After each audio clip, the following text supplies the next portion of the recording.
Welcome back to the Deep Dive. Today, we are absolutely going to the mat with a topic that, I'll be honest, has a bit of a reputation. We're talking about SAP sales and distribution, or, SD as the cool kids call it. And I have to admit, when I first saw this on the schedule, my brain immediately went to data entry. That is the classic reaction. Right. I mean, the stereotype is that SD is just the module where you type in the sales orders, you sit there, you click a few buttons, generate an invoice, and then, I don't know, go to lunch. It feels very administrative. It does, and that misconception is probably the single biggest barrier for people actually understanding how an enterprise really works. If you view SD as just order entry or like a fancy typewriter for invoices, you're missing about 90% of the picture. 90%. Wow, that's a massive blind spot. So let's just shatter that illusion right off the bat. If it's not just typing orders, what are we really dealing with here? We're dealing with the commercial nerve center of an enterprise. Think about it for a second. This isn't just about recording a sale. This is the engine that governs revenue. It controls pricing, delivery logistics, billing, and the flow into accounting. It's the digital representation of a company's entire market strategy. So less of a typewriter and more of a central nervous system. Exactly. And that's the lens we need to use today.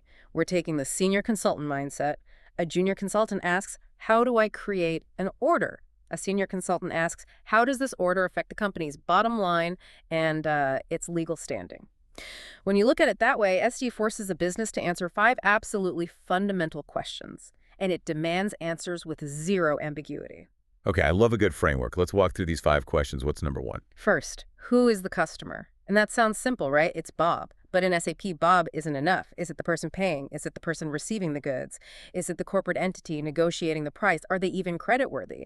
The system forces you to define who with extreme precision. Okay, so we can't just say the customer. We have to really dissect them. What's the second question? Second is, what are we selling? Is it a physical widget that sits on a shelf? Is it a service like consulting hours? Is it a warranty? Or maybe a third-party item that we don't even touch? Right, because selling a box of screws is totally different from selling, say, a maintenance contract. Precisely. The system behaves completely differently based on that what? Third is, how is it delivered? Which plant does it come from? Which loading dock? Which truck route? Who, what, how. Got it. What's number 4? Number 4 is when. But not just delivery date. We mean, when does ownership transfer? This is where we get into things like Incoterms.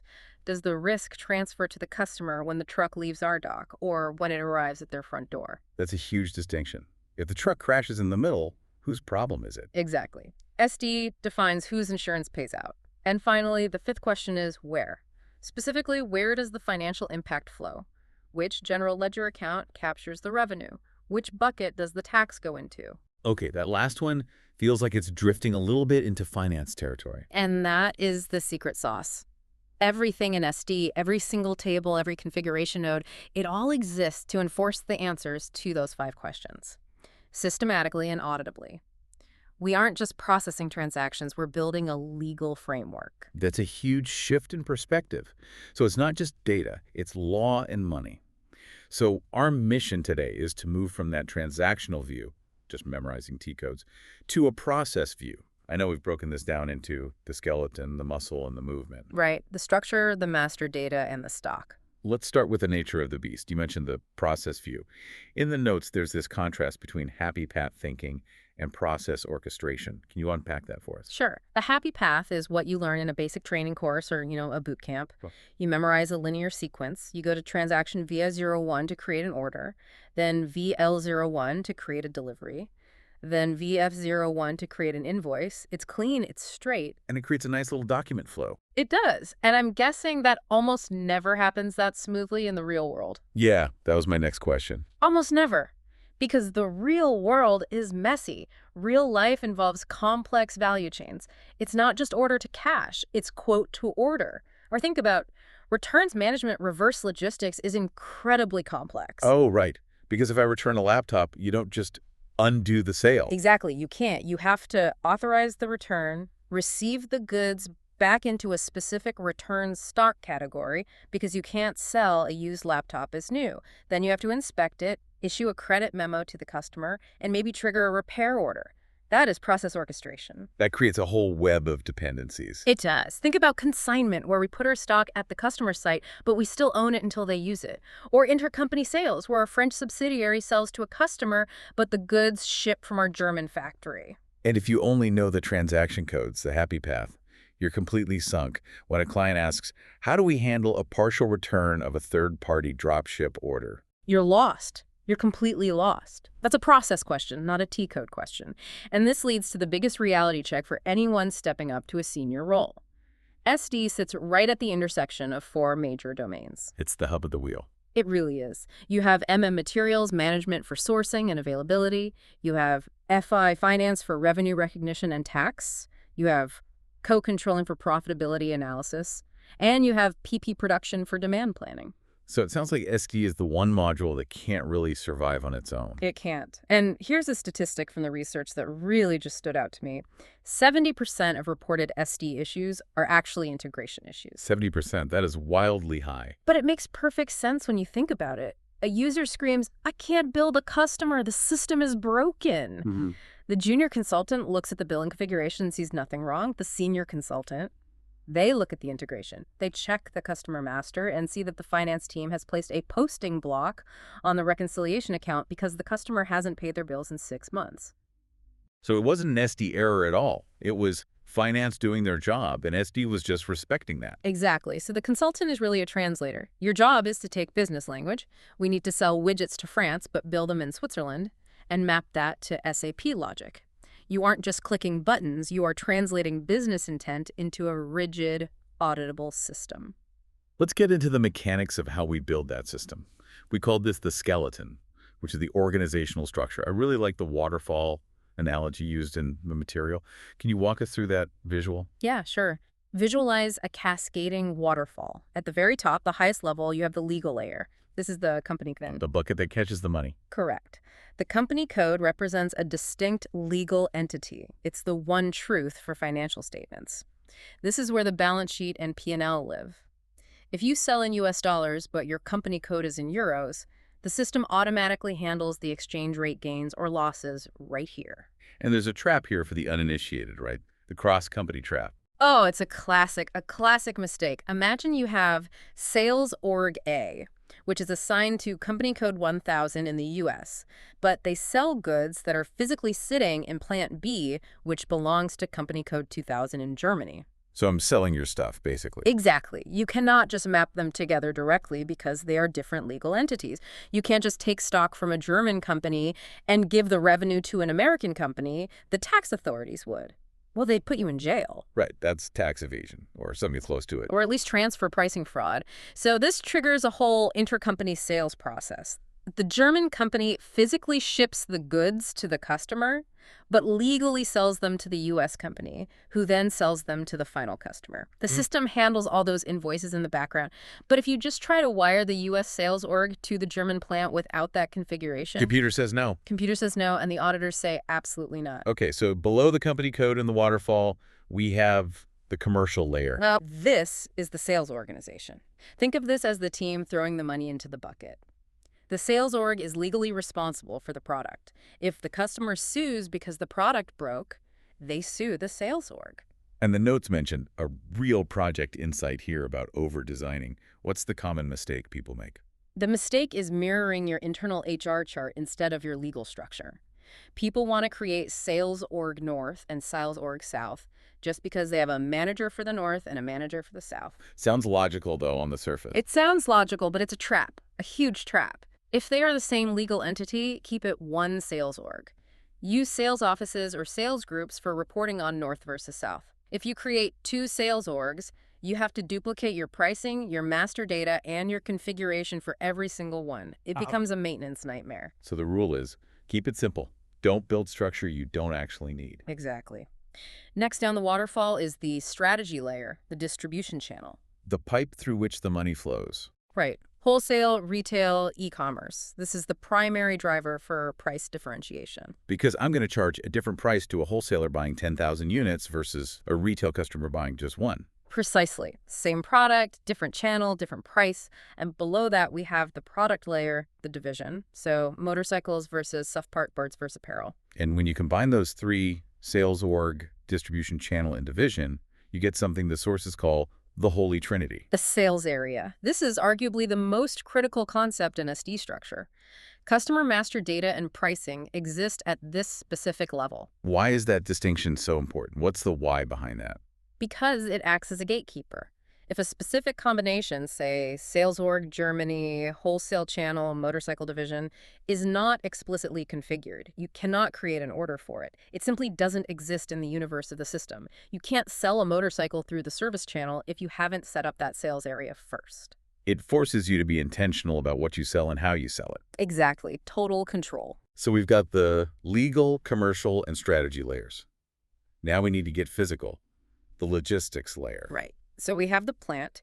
In SD, we usually call it the delivering plant. It's where the goods actually come from. And crucially, like we discussed, a sales org can sell from any plant as long as you configure the cross-company logic. And inside the plant, what's the next level down? Storage locations. This is where the picking happens. This is the shelf, the bin. If your order doesn't determine a storage location, you can't create a warehouse task. You can't pick the goods because the system doesn't know where to send the forklift driver. And finally, the shipping point, the loading dock. And the golden rule here is 1 delivery equals 1 shipping point. Why is that a rule? Why is that so strict? Well, think about the physics of it.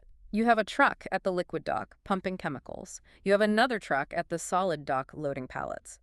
You cannot have a single delivery note that includes items from both of those docks because one truck can't be in 2 places at once. That makes total sense physically, but I can see how you'd forget that when you're just looking at a screen of data. It happens all the time. A user tries to put chemical drums and pallets on the same order, and the system splits it into 2 deliveries.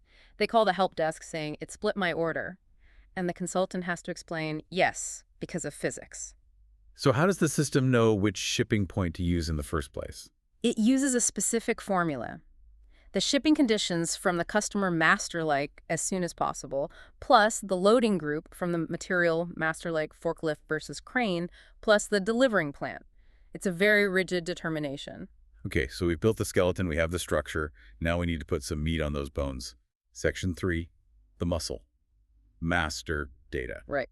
The concept here is that configuration, what we just talked about, defines what is possible, but master data decides what actually happens. And apparently master data errors cause something like 80% of production support tickets. It is the #1 culprit, by far. You can have the best configuration in the world, the most beautiful structure, but if the master data is wrong, the process fails. The machine just grinds to a halt. Let's start with the customer master. It's described as a composite master. What does that mean? It means it's not just one flat record like a contact in your phone. It has 3 distinct levels, and understanding this split explains why so many things happen the way they do. First, you have general data. This is at the client level. Name, address, tax numbers. So if I change the address here, it changes for everyone everywhere. Everywhere. Across all company codes, all sales areas, globally. If you have a typo in the address and the general data, it breaks REIT determination for everyone. If you change the name, it changes on every open invoice across the whole world. Wow. High stakes. What's the second level? Company code data. This is the financial link. The critical field here is the reconciliation account. This links the customer, who is a subledger, to the main general ledger. Why do we need that link? Why can't they just be separate? Because the finance team doesn't want to see Bob bought a widget and Alice bought a widget on the actual balance sheet. They just want to see one number, total accounts receivable. Wow. The reconciliation account is what bundles all those individual customer transactions into that one single line on the balance sheet.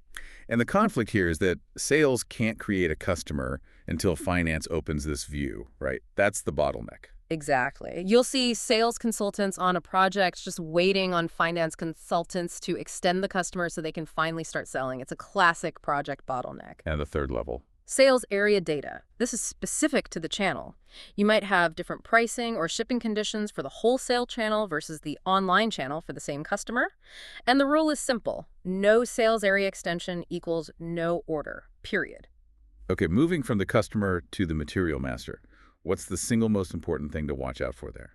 The item category group. It's a small field, usually 4 letters like norm, DAN, or bands, but it determines the entire behavior of the product in the sales process.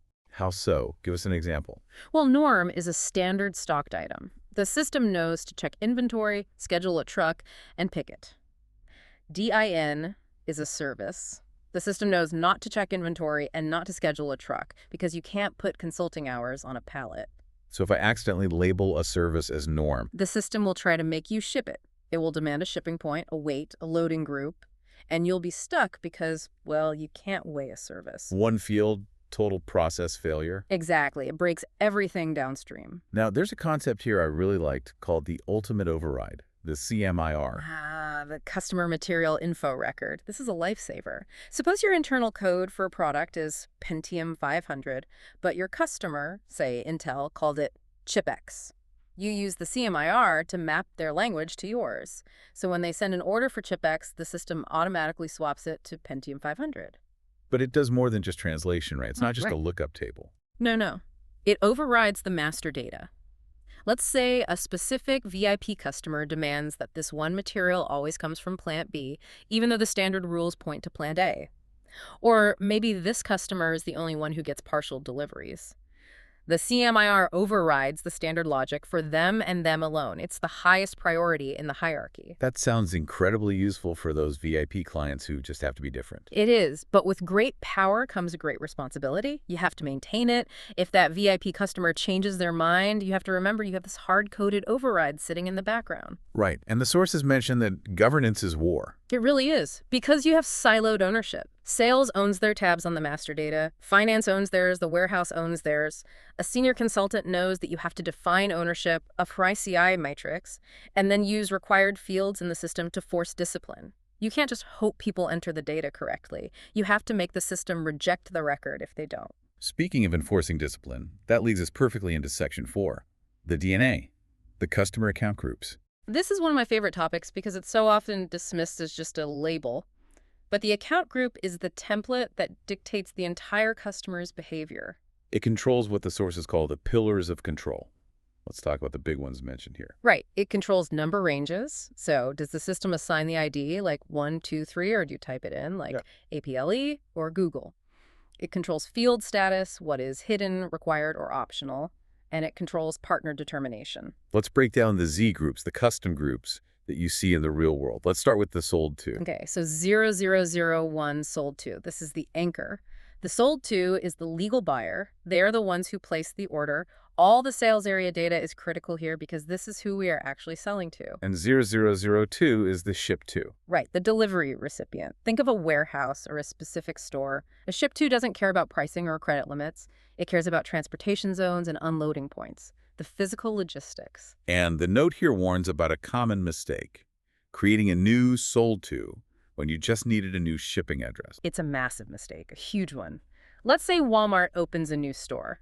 That is just a new ship-to-partner that you link to the existing Walmart sold to. If you create a whole new sold to for that store, you've basically created a new legal entity in the system. Now you have a split credit history, split reporting. The credit manager will scream at you because they can't see the total exposure for Walmart anymore. They just see 50 tiny exposures. Got it. Then we have Z003, the payer, the wallet. This one controls the payment terms and the credit exposure. Imagine that retail chain again, 50 branches. Each branch is a sold to, but they can all be linked to one single payer, the corporate HQ.